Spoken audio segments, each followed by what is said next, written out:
It's going. All right. Hey guys. All right, we're here. Finally, all the streams have started. I accidentally started a brand new stream on YouTube. I forgot to select the right event. So you guys are all there. Welcome Facebook. Welcome Periscope. I am looking at all of your chats coming through. Um, I'm really quiet on Twitch. Let's see. Hopefully this is better.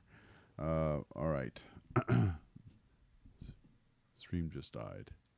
I was okay.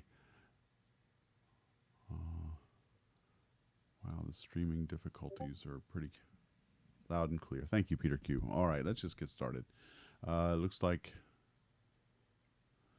you, boy, for some reason my restream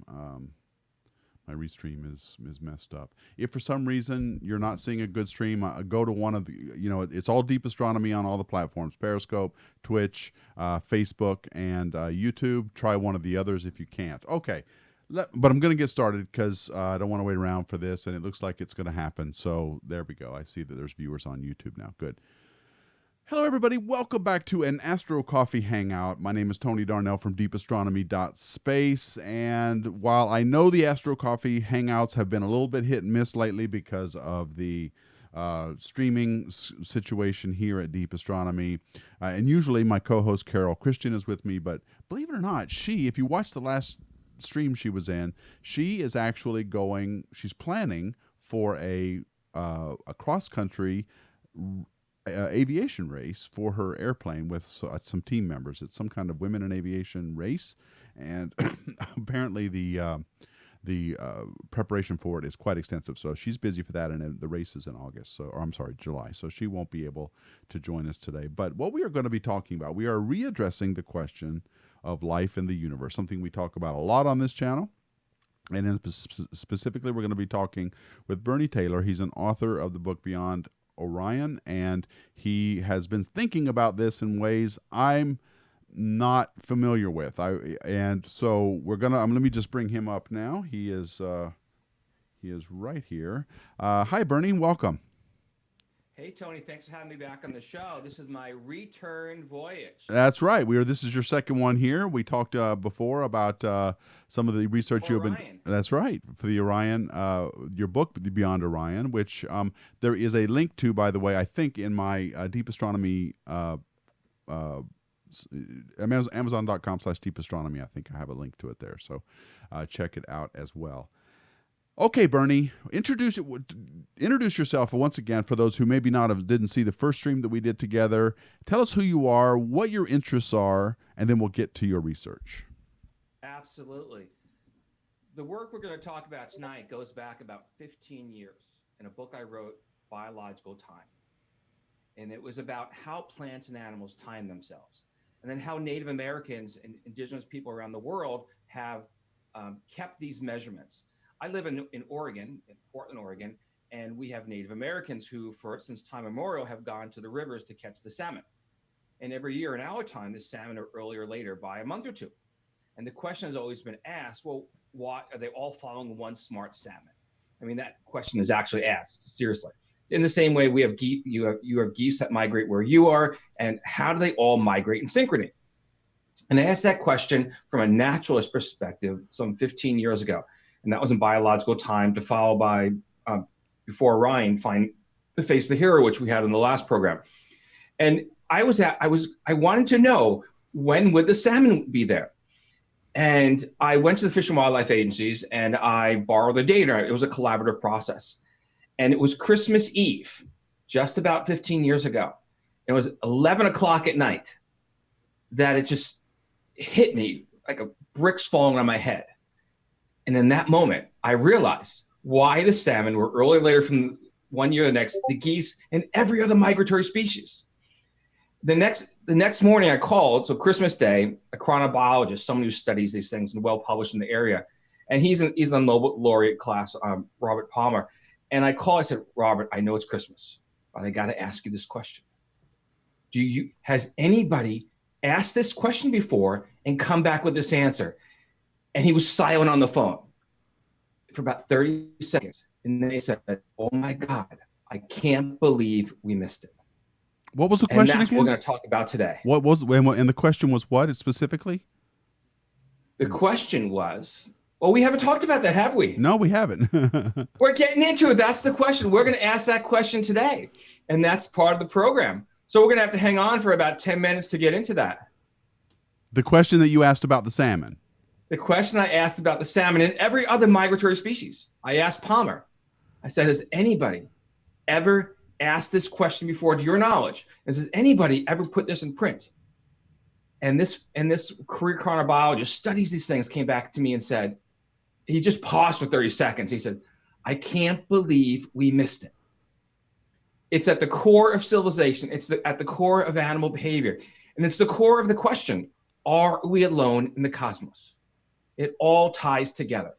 And that's what we're going to ask. We're going to go through the question. We're going to build up to the question because Palmer and I had, dozens of phone calls and hundreds of emails, dialogue before we came to that question, before I called him that Christmas day.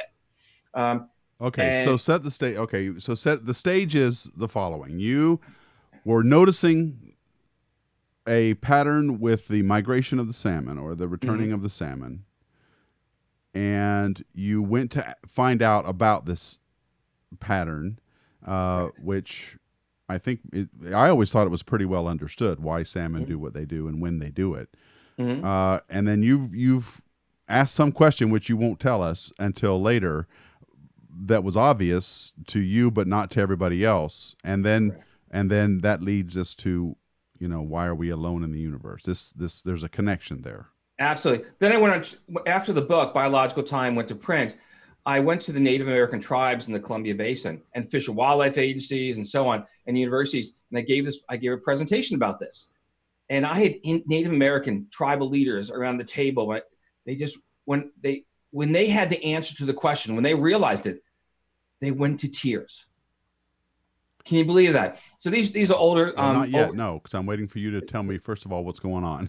They absolutely went into tears, and they just then they'd ask each other on the table, "Why didn't we know this? How come we didn't? People, no one in the past told us this."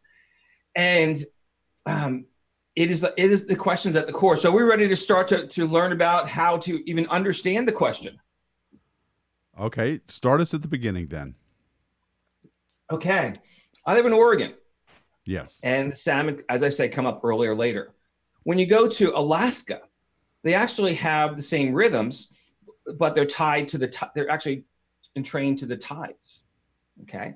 And then when the salmon come up with the rivers, enter the rivers, they're actually active 24 hours a day during the summer in Alaska, in the same way that you and I would be active 24 hours a day in Alaska. And the reason is that the salmon migrate in the darkness and they stop in the light. And 24/7 light during the summertime in Alaska.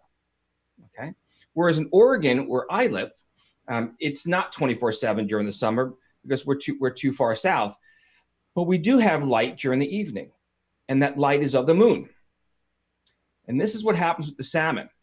So in Alaska, 24/7 in the summertime, they're just moving around and the trout and other species. Just like you are, when you get off the airplane, for a few days, you're like, I can't get to sleep. Well, in Oregon, the salmon migrate during the dark of the night. Such a simple astronomy question, because every astronomer knows this, that the dark of the night changes throughout the cycle. Through the lunar cycle. Through the lunar cycle. Lunar cycle. So that the salmon stop migrating around the full moon. And they migrate most prolifically around the dark of the moon, or the darker phases. The new moon, right. Of the moon. Okay. So, of course, the moon is 20 and a half days of light. The 365 plus days in the solar year, they don't divide in equally. It's 11 days short. All right. So the salmon, if they migrate during the dark of the moon in January 12th of one year, the following year, it'll be January 1st. So the reason that the salmon migrate earlier or later from one year to the next is because they're tied to light-dark cycles of the sun and the moon, which are out of sync with each other. Okay. And that's why salmon migrate earlier or later. And it's just not salmon. You can go through the primary literature. You can find all kinds of waterfowl and other migratory animals that have lunar and train rhythms. But the question I asked Palmer on that phone call that Christmas day, Has anybody asked the question and put to print that animals with migratory behavior that is tied to the moon are earlier or later from one year to the next because the moon is out of sync with the sun? And Palmer, he's chronobiologist, he does marine animals, and he's the lunar guy in terms of the migratory behavior and the study. And he had never considered that. And none of the people in his field had considered or at least put it to print. Okay, so people who study the habits and the behaviors of salmon and other migratory animals, you used butterflies, I think, in your video. And butterflies, yeah. Right. These are all none of the people who study these put in this connection between light and the patterns of when they move. Well, actually, they had the light, but they never considered the light of the moon. I see. The light and the darkness of the lunar cycle. So they're looking at light cycles as per the day, so seasonal light of the sun. But they also separately found behavioral patterns related to like a full moon. So hypothetically, the geese will migrate most prolifically during the dark of the moon. But what they never did was put the moon back into the sun, that's why these animals migrate early or later from one year to the next. But the Indians had it, the Native Americans, I should say, in the Columbia Basin. Their calendars are littered with these. Their calendars are entirely lunar, and not only do they tell the butterflies and the salmon, but they tell when the deer and the elk rut, or when they mate. And of course, you could time them, count the gestation period to when the young will drop. The entire calendars of some Native Americans in the Northwest and across into Siberia and other parts of the world are entirely lunar, and they time the plants and the animals. And when we went to a Gregorian calendar, and before that, the Julian calendar, we lost sight of that animal and plant behavior. We became sun people, sun worshipers of sorts. Okay. We lost it, but we kept it in the religious ceremonies. Easter, the first Sunday that succeeds the first full moon after the vernal equinox. Easter moves every year, earlier or later, because it's tied to the moon and the sun. Okay. I'm having a little bit of difficulty following you. So I get that there are patterns in nature here on Earth that do things regardless of the reason, whether it's light driven or whether there's the fish do things because of the lunar phases as well, and there's patterns of gravitational pull, the tides, all of this stuff. So you've been thinking about this a lot, and you've gone through lots of different instances where these patterns are in play. How do they relate to the question of whether we're alone or not in the universe? That's the big question. Yeah. Well, let's think about this. So let's say that the salmon hypothetically have this 29.5-day cycle of behavior. Well, we're 29.5-day cycle of behavior today in our cosmos. Okay, but you just said, okay, I'll let you finish, but the salmon part of it, it's both this daylight, the sun, and the moon. Yes, you're right. There is a pattern of a lunar cycle that is different from the diurnal daily cycle. It's not 29.5 days, though. So you're the light cycle is not the tidal cycle. Okay, so you're saying the total light cycle that the salmon operate under are 29.5 days. Now, the women's menstrual cycle, the women in Homo sapiens, is 28 days. Right, I've heard that's also somehow tied to the moon. I'm not sure I understood that either, but that's the big one right there. Okay, so the women are not tidally. The menstrual cycle is not tidally tied to the moon, and women don't all synchronize their menstrual cycles together around the world, but women in tight communities do. Yeah. So what probably happened is there was common ancestor between us and the chimpanzee, lives on the beach. And this is not a timekeeping animal. This is a timekeeping being, I should say. And this distant ancestor of ours figured out that the menstrual cycle was tied to the tides, and that the tides were tied to the shellfish and the crabs, and perhaps even the salmon coming up the river. And it became an instant in time that common ancestor figured out how to predict time. Okay.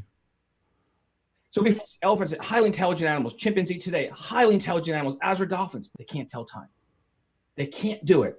There's no other animal on this planet that we know of that can tell time. They make a chimpanzee remember they had a bad day last week. They don't know what day it is, but they can't tell. They can't see the future. They can't predict based on their own biology when the shellfish will be on the beach most prolifically. They can't predict when the salmon will move up the rivers, and that it gave our distant ancestor, our common ancestor, the ability to actually tell time, to consider the past and to predict the future. It's an extraordinary moment. And I don't think it happened once. I think it happened hundreds of thousands of times with distant ancestors of all the hominids. I'm sorry, Bernie. What happened? What happened hundreds of thousands of times? So The ability I believe to predict that the common ancestors made the connection between the moon, the menstrual cycle, and the animals in their environment. They were able to tell time. They were able to find, with that connection with the moon, the tides, they were able to know the high, the low tides. And they were able to go, when was the best time to pick up crabs on the beach versus when was the best time to walk off the beach to go find a bigger game? Or when would the salmon be coming up the river? So all these animals are solar lunar timed. And once you can figure that out, you are no longer a scavenger. On the beach, you are then a hunter. You can predict your future. Okay, I think I get it. So because you can predict, something clicks for whatever reason in your head, and you're able to predict the occurrence of food happening or an event occurring of some kind that benefits you either evolutionarily or whatever. You're able to get food by predicting that something is about to happen. That's a big step. That's something that's happened many, many times, right? It's huge. I believe it's at the core of our existence. Why we exist today. Okay. But think about going back to the moon. But this couldn't have happened any time. So let's say the Homo sapiens menstrual cycle is 28 days on average, which is actually fairly common among the other primates. Our moon is moving away from our Earth.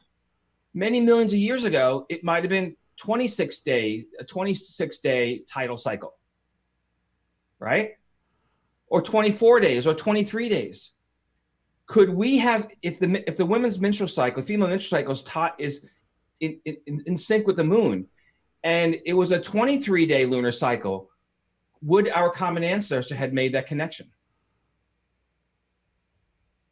Okay. I don't know, but we can't. So highly unlikely. If it was twice the distance, if our moon was so far away that we had a 60-day lunar cycle, I don't believe we would have made the connection either. I believe that we're in a specific time and place millions of years ago when the female of our species and those other the Homo Neanderthal and Heidelberg and the rest of them, that they were timed to the moon, and that gave them an ability. But that the moon is moving away from the Earth, was it 1.3 centimeters per year?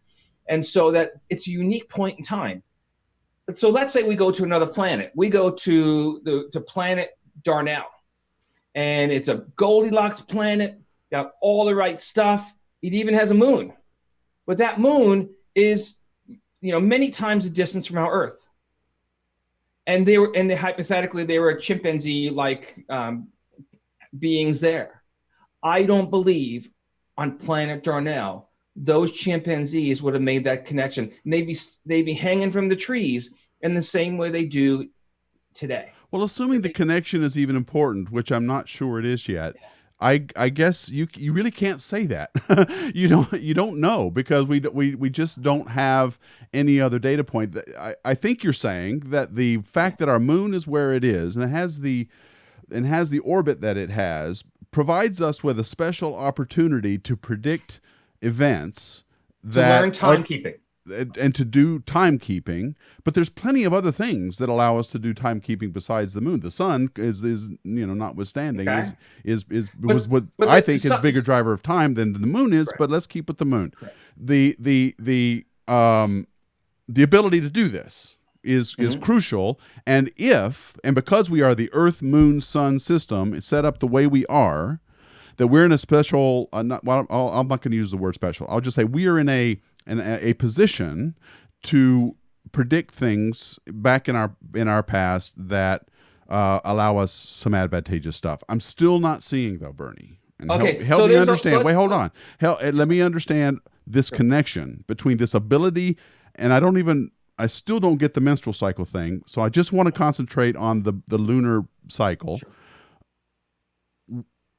Life in the universe. Are you saying that this is a great filter, this ability to do that, so that if you cannot do this thing, that civilizations are not ever going to happen? From one day to the next, if you walk out in the morning and look at the sun, you really can't tell what it is. Over a month and a half, you can tell that the sun has shifted. But with the menstrual cycle of the female, it's every day. And it's reinforced. If you live by the beach, the tides reinforce that. That's so important. So you don't have to be a rocket scientist or to figure out that the moons are tied to the female menstrual cycle. That's been known forever. But for some reason, chimpanzees never made that. Well, they've never made that leap. But I believe the rest of us did. The rest of the homos. There are over 1 million species of animals on this planet that don't have menstrual cycles. It's us, the primates. It's the primates, the elephant shrew, and some bats. So the rest of them don't even have this timing mechanism. They all come to season, like this seasons of the year for horses come into heat during the April to August. They don't. None of these other animals have this ability to synchronize with the moon itself. There's much I can't verify because I'm not an expert in a lot of what you're saying. Okay, so I'm going to assume that what you're saying, I'm going to just take it at face value for now. The menstrual cycle thing, I think, might be considered a myth. I don't know, but I don't, like I said, I haven't researched this. However, like I said, everything else,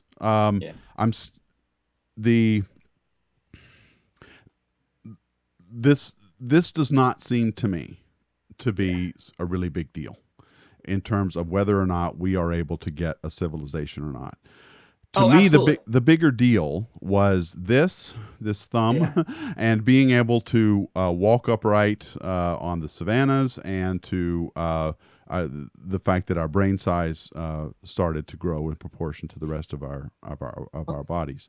These are really important. Chimpanzee, you talk about the thumb. You talk about it's not just working with tools, but chimpanzees can work with tools. Of course, chimpanzees have a sign language. In the wild, chimpanzees have about 40 sign language gestures. So chimpanzees have the ability to create communities. They have the ability to communicate. But there's something missing between a chimpanzee and us that helped us to create civilizations by planning for the future. That's the big difference. Chimpanzees are highly intelligent. There's a chimpanzee named Washoe who was recruited for NASA but ended up in a lab that learned over 300 American Sign Language gestures. Washoe went on to teach her own, her adopted son, sign language. So chimpanzees, it's not just the thumb. It's not just standing. Of course not. I'm not trying to say that it is, but you're trying to say that the big deal here is the moon and timekeeping. And to me, that could just as easily be and you've pointed out that simple animals can keep the time. Salmon can keep the time by the light that they are exposed to by the various celestial bodies in orbit. So very simple animals can make and keep time in a variety of ways. The monarch butterfly knows when to do its migration down south. There's plenty of patterns in nature that are driven by things we have absolutely no idea where it comes from, and yet that I just don't think that leads us to life in the universe. So let's we're half an hour into this. So please, let's make this connection now. Yeah. What are we? Help me see it. Lunar cycle, and I don't want to talk about menstrual cycles anymore because I don't know what that has to do with anything. And just help me understand the connection to the Drake equation. The Drake equation calls out for intelligent timekeeping life. As far as we know, we are the only being on this planet that has intelligent timekeeping life, that we can actually predict the future. I just said no. I just said there's plenty of animals that can keep time in a variety of ways. So if they respond to light dark signals, they can't see ahead that in 2 months later they need to go be someplace. That's the difference. That's what we can do. So to take this ability, this pattern recognition of the seasons or whatever it is, and understand that you can project this into the future to understand an event that hasn't occurred yet. Okay, great. Yeah. Drake equation. So the Drake equation requires interstellar communicating abilities. That's a long way from a chimpanzee. Of course. Yes. Okay. Yes. And so the Drake equation is based on how many Goldilocks planets in the solar system. I would argue that it's not just how many Goldilocks planets, but how many planets have an animal that has some mechanism to create timekeeping, and in our case, being the moon, and not just having a moon, but having a moon that is reinforced by some sort of biological behavior that allows them they just stumble over it. They don't have to think about it. It just happens naturally, and then they wake up and say, "Hey, I got this," as opposed to the salmon, which don't have this. They just keep reacting light and dark cycles. So we're in a Goldilocks planet, not just because we're the distance, where it's not too hot and too cold, but it's the Goldilocks planet because we have the moon. And if other planets don't have another synchronizing body, then any life, I believe there's life all over the universe. I have no question about that. But they can't make that leap forwards, that timekeeping leap forwards, without the concept of a biological way to naturally learn how to tell time, to see the future, and then everything comes after that. But you can't get to PCs and microchips, and you can't even get to making a cup or a vase. Okay. You can't any of that until you learn how to tell time. I mean, okay, but I would argue that that's a result of other things that are more crucial than what you're claiming, that is the key. That is the thing that makes a civilization possible. And I'm just saying it's a result of lots of other things that could already have occurred in civilizations. The ability to predict a future event is something that may or may not work for you. You may predict wrong. You may be at a lot of trial and error. That is more of a result of having an intelligence that can reason than it is anything else. It's a byproduct of being able to reason. It's something you can do when you can do a great many other things. Yeah, you can predict future events, but you can also reason other things, like what makes a plant grow might be due to when it grows more in the sun than it does in the dark. It might be a good idea to plant things or to understand plants that grow in the sun better, or some plants may grow better with water than without water. And so if you add water to your plants, suddenly you realize, I have learned a new thing. So being able to predict something is a process of learning. Correct. That comes from your experience with your environment, which you are able to synthesize through your intelligence. And so exactly. I think that, but the moon didn't give us our intelligence. Okay. We just happened to notice. I think that's what you're saying, is that if it weren't for the moon, we wouldn't have an intelligence. We had the brain to figure out the moon before the moon it worked for us. But we could figure out a great many other things too. Don't you think the seasons have a much bigger effect on whether we survive or not than whether the moon is full or new? Okay, so the seasons are very important, okay? But you can't learn to tell time. You can learn solar time by the seasons, but you can't. I don't believe you can develop daily timekeeping. You can say to a chimpanzee. Actually, you can't say to a chimpanzee, "I'm going to come back tomorrow and give you a banana." If you're going to either you hold up a banana to a chimpanzee now, or you say, "I'll give you 2 tomorrow," the chimpanzee is going to want it now, because the chimpanzees can't tell the difference. So the chimpanzees don't think forwards in time. Highly intelligent animals, We can never send a chimpanzee off on a Mars mission because they don't have the ability to plan out the Mars mission. You can put them in the seat to see if they survive, but they can never do that. And so so the seasons are super important, but those are later stages in development. You're saying it all started with the moon. Oh, I'm convinced it started with the moon. Absolutely convinced. And all around the world, every hunter-gatherer society has a lunar calendar, and every one of them, the calendar times the migration or emergence of plants and animals. Everyone around the world, and the Native Americans, But they have other calendars too. You can't just Yeah. ignore the other calendars. I mean, yes, they have calendars for stars. Yes. When Betelgeuse appeared, or when they aligned, over certain areas. When Sirius showed up, they could tell that it's the beginning of a certain season. Totally with you. Now, I would say that it was first the moon, then the stars, then the sun. So they felt the seasons, but telling time off the sun is actually pretty. You've worked with sundials. It's not that easy. But whereas telling time off the stars is easy.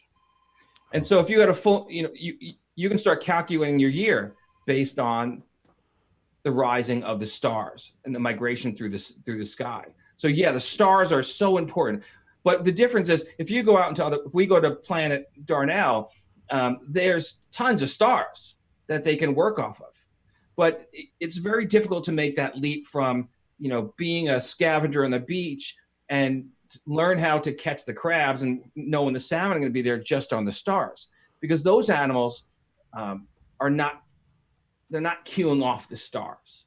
That's the difference. But yes, the stars, I believe stars would have been step 2 and the sun would have been step 3. But they were feeling the sun throughout the year, but it's very difficult to time off the sun. Okay. That's the difference. All right. Well, so I disagree that the moon was the beginning of. I mean, I'm not an evolutionary biologist, and I'm not sure. I have, and I certainly don't have enough knowledge to refute a lot of this as far as Sure. what came first, as far as timekeeping. And I also am I still stand by what I said about intelligence being the thing that's required to be able to Correct. even do any kind of predictions in the first place, and that has to come first. Correct. What initiated that? I'm not sure it's so simple as any one thing. It's probably a whole host of things that in our environments that cause the intelligence to evolve. But getting back to life in the universe, so it sounds like because this is a rare thing, and that It's because rare. because no other species, as far as we know, on our own planet has the ability to predict something. Although I wonder about that too. I do wonder if other Sure. species can predict based on patterns. But again, I don't know enough to say for sure. Sure. Life in the universe, in your opinion, is intelligent life in the universe. Exactly. In your Intelligent opinion, life. is what? Do you think it's common? Do you think it's rare? I think it's almost impossible. So anything's possible in the universe, right? So I mean, an infinite situation, but within any travel distance to planet Earth, with any, it is so highly unlikely. It's so remote. If we work on the Drake equation projects what happens in our solar system, and surrounding solar systems. If we take the Drake equation and use the same variables from planet Earth, and you put them out there, you got to rewrite the equation because it becomes almost impossible. Yeah. But in an infinite universe, anything is possible. But intelligent. So I believe there's life on other planets. The equivalent of a chimpanzee or a dolphin. Now, there's also the possibility that timekeeping intelligent life could come in a completely different way. Yeah. It could be silicon-based beings. We have no idea. And we also have no idea of the configurations that are out there. Exomoons around exoplanets. There could be this could be a standard configuration for all we know. Hundreds of billions of planets that are habitable in their habitable zone could have a configuration where the moon is roughly that their moon, their exomoon, is roughly the same size compared to its planet and distance from the sun, such that it even has total solar eclipses. All kinds of things are possible with this alignment. I think it could be more common than you're thinking that it could be. And if that's the case, then there's plenty of other opportunities for civilizations to develop. Because I'm not so sure I agree with your thesis that the configuration that we have is all that hard to do. I think with hundreds of billions of planets in our galaxy alone, there's 1.6 around every star in our galaxy on average. That's a lot of chances, and I think that we're going to find with a lot of those exoplanet studies that we do, the true percentage of these exomoon, exoplanet, configurations and their distributions. We need to rewrite the Drake equation. Well, I agree. Okay, Get him on the show. now here in this we are in complete agreement. To me, the Drake equation has been a toy that we've played with, that we put in numbers and out comes an answer. But I think it's way too simplistic, and I think it's a good way to think about this. It's a good framework to start thinking about this. But I also think it's a tool that is misused quite a bit. And I'm not a big fan of the Drake equation as it is now. You plug in a number, you plug in all these fractions, and out comes a number that sounds pretty well defined. I'm actually more of a fan of using error bars in each of those, which would have a distribution of probabilities. How probable is it, based on our current knowledge, that there are a fraction of intelligent planets out there? What is that distribution? That ends up giving you completely different answers to whether or not there are other intelligent civilizations out there, and it is not unlikely that using it this way, that we are alone.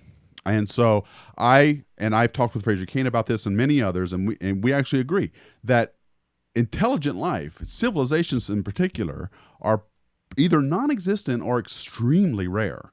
And that just has to do now the reason for it, I can't say, but I do think that based on our observations and what we know about the universe so far, it's not looking good. So you and I are definitely in agreement there.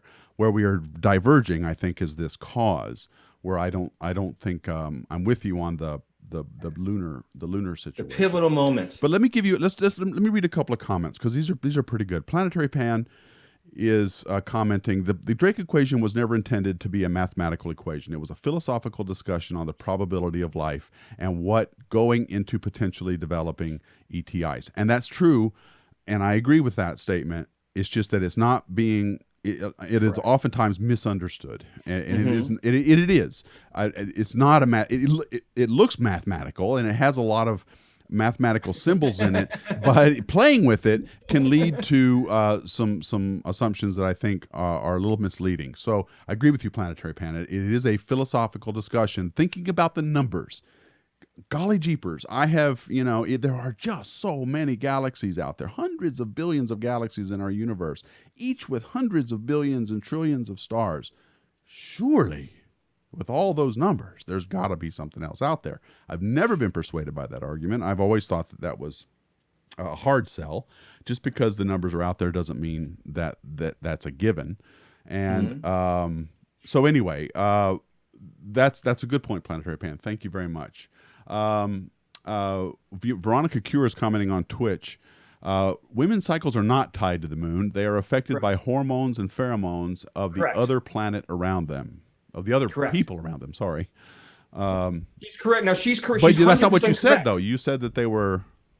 No, so they're not. So they're not influenced by the moon itself, and that's why women aren't all synchronized.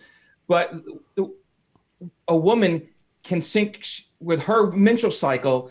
If she lives at the beach, she can time her menstrual cycle to the actual tides. So she is 100% correct.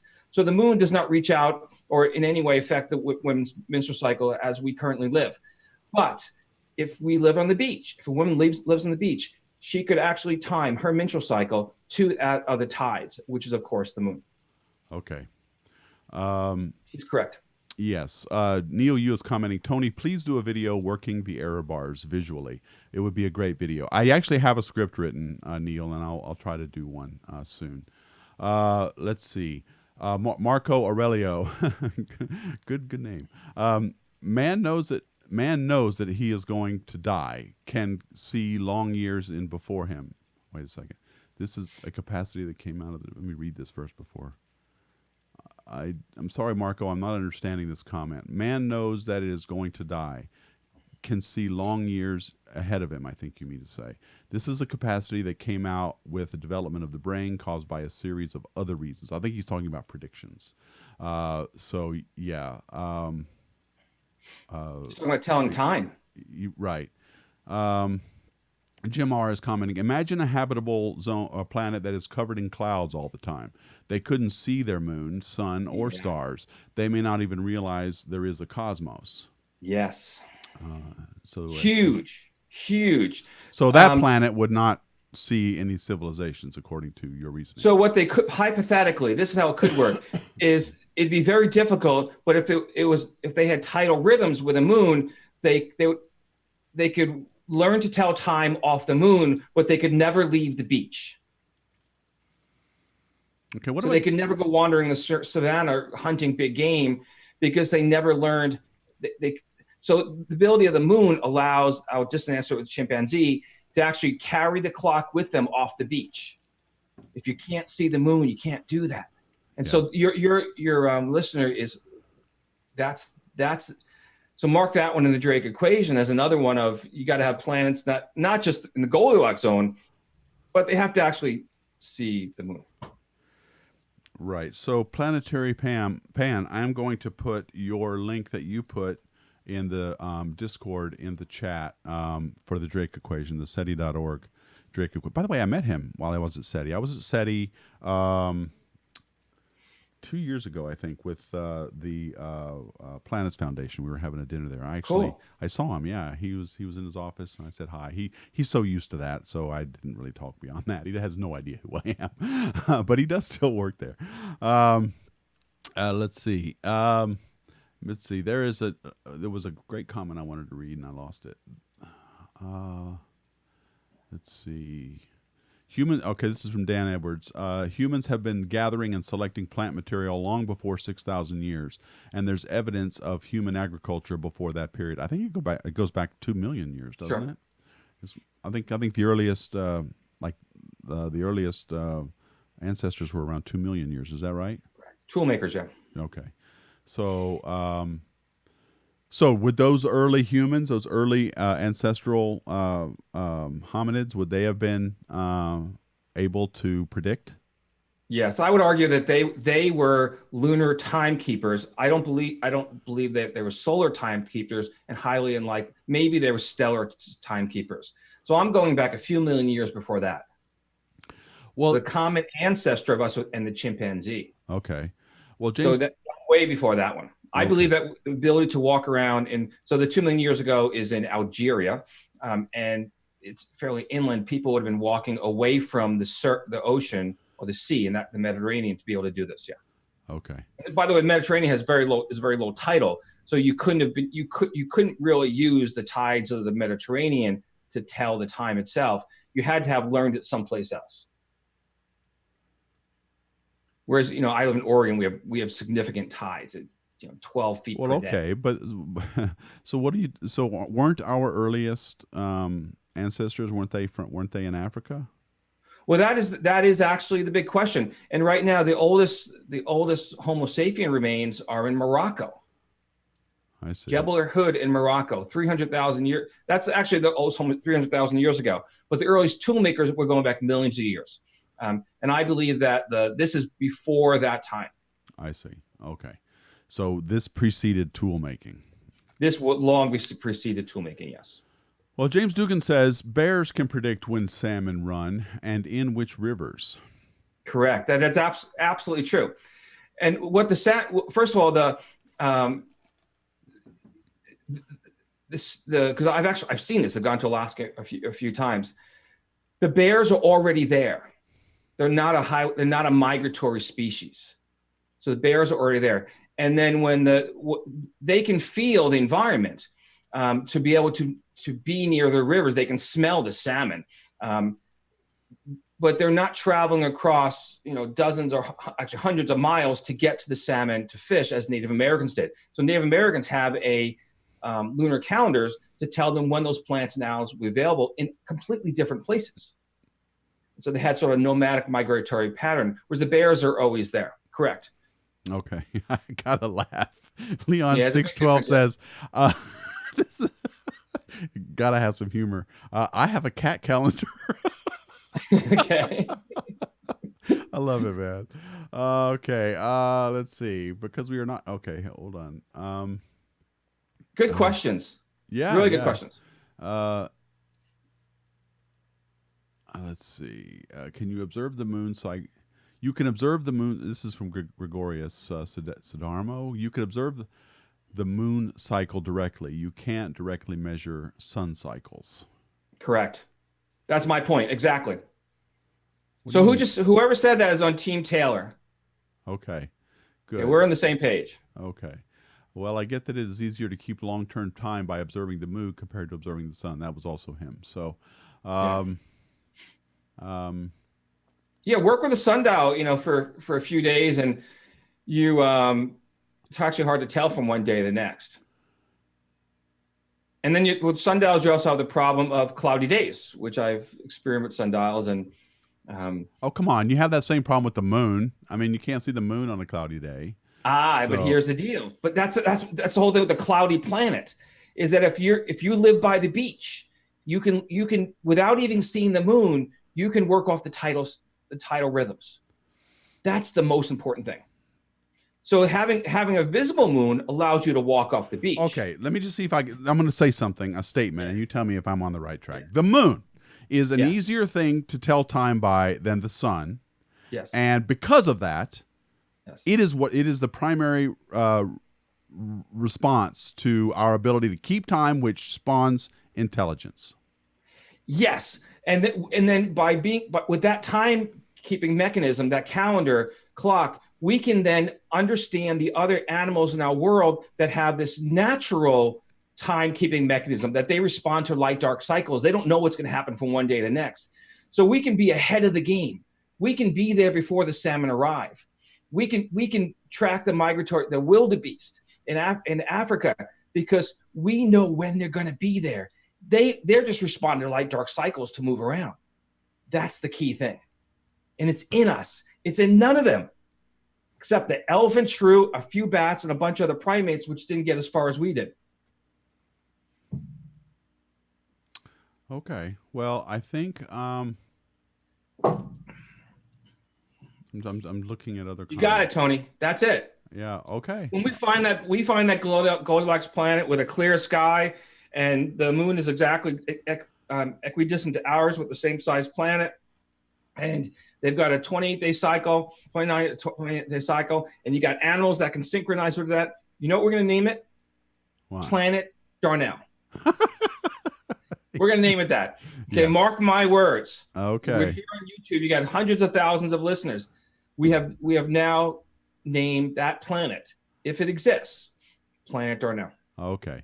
Well, what you have convinced me of is that the moon cycle is important in animal behavior, probably more so than the solar cycle. Although I would argue it always seemed intuitive to me that human beings depended more on the solar cycle as well as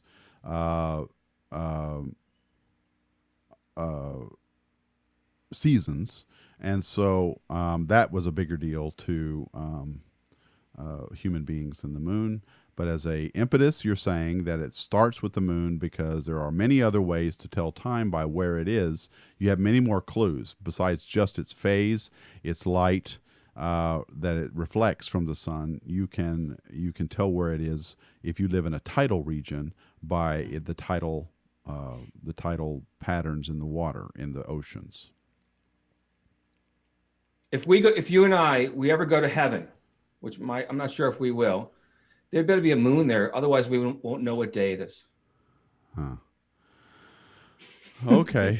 Well, we won't have our watches with us, and you've got an interesting way of looking at life in the universe. I had not thought along these lines, and I guess we'll see. But I mean, I get the moon. I'm not convinced the moon is as important to intelligence evolution as you are, but like I said, I'm just not an expert on this. Yeah. So I've learned a lot. I've learned some interesting things that I'll have to keep my eye out for. Yeah, Stonehenge, Neil, was a sunrise set thing, and there's a lot of things, pyramids, a lot of things dealt Sure. with the sun, Hmm. because it was easier, I guess, to line up with. And they're But agricultural societies. Yeah. yeah. Yeah. Yeah. So, right, in planting, and by then, but you're saying that by then we were already well on our way. I'm going back. I think this is millions of years ago, Right. and then it became natural. Yeah, but you remember that the word month derives from the word moon, and you want to know where the word minstrel derives from? No. Moon. Okay. They're all derived from the same words. Okay. So, That's Googleable. You can Google that. okay. Yeah. So we talk a lot about great filters on this channel, and a great filter is something that prevents civilizations from developing Yeah. into something that we can see. And they must be relatively rare. They Hmm. must be all encompassing, and they must be something you cannot recover from, because things like asteroid collisions and Yeah. big body collisions like that are not great filters, because they do not necessarily wipe out. You can survive that, and something can come back out of it. But so this you're arguing, this configuration, this moon lunar configuration that we have in our system is could be a great filter. It is what's preventing other um, civilizations from developing. If all the lights go out and all the microprocessors get burned, how are you going to tell time? What's the first way the first day night you walk out there? How are you going to tell time? I do it by the stars, um, and I can Okay, you tell. can do it by the stars. Okay, you can do it by the stars. So, but you're not going to do it by the stars. What you can do by the stars, that'll help you from a week or two. But from one day to the next, how are you going to tell time? How am I going to tell when a day has passed from one to another? Well, I mean, you're going to say, hey, Bernie, we're going to meet up at the river in an X amount of time. How are you going to describe that? Well, it depends on the interval of time we're talking about. If we're talking just a Days, few 4 days, days, 4 days. we could say, yeah, we'd say, well, in noon, when the sun gets mid height, 4 days from now, let's go. Okay. And how are you going to say it in 2 months? I guess you could say the same thing. I mean, yes, you're talking. There are slight variations, but they're not that great. I mean, you're not talking. What is it? I think the sun rises. Is it 4 minutes? Is it 4 minutes behind or ahead every single day? I forget. But there are ways you can familiarize yourself with these patterns. People have done it. I mean, I get your point that the moon is Yeah. important in keeping time, but there are other ways to do it, and There are other ways to do it. there, because the Earth is going around the sun, that complicates things a lot, and Yeah. the moon's going around the Earth, that makes things nice and easy, and it isn't precessing, and it isn't moving to different parts of the sky throughout the year, and all of that kind of stuff. So I get that it's easier, but it can be done, and it can be done reasonably accurately too. So, okay, well, That was a good one, Tony. yeah. I guess I'm trying to see if there's any other questions from anybody. Interesting discussion. It really was. Let's see. We pushed the cosmological limits. Yes, we did. All right. All right, Bernie. Well, thanks for showing up on our little hangout here. You've given us something to think about a little bit. I'm not sure I agree with everything you just said, but I agree with some of it, and it's interesting to think about. It really was. And who knows? I mean, we could both be wrong. There could be type 3 civilizations out there all over the place. We just aren't looking right. I mean, I've had many arguments with many people about why we haven't seen them yet, but none of them have convinced me. So I'm tending to think that it's pretty rare out there to find this happening. So, okay, well, good discussion. Thank you so much for taking time out to be with me. My guest was Bernie Taylor. He is an author of For Orion. Before Orion. Thank you. And do you have another book out? Biological Time. It's out of print. Biological Time. My webpage has lots of links to peer-reviewed papers and other videos. BeforeOrion.com. Okay, great. And my YouTube page, beforeorion.com as well. All right. Well, it's always fun, and thanks for taking time out to be with me, and thank you guys so much. Thanks to all of you guys for watching, and as always, keep looking up. All right, let me stop all these streams.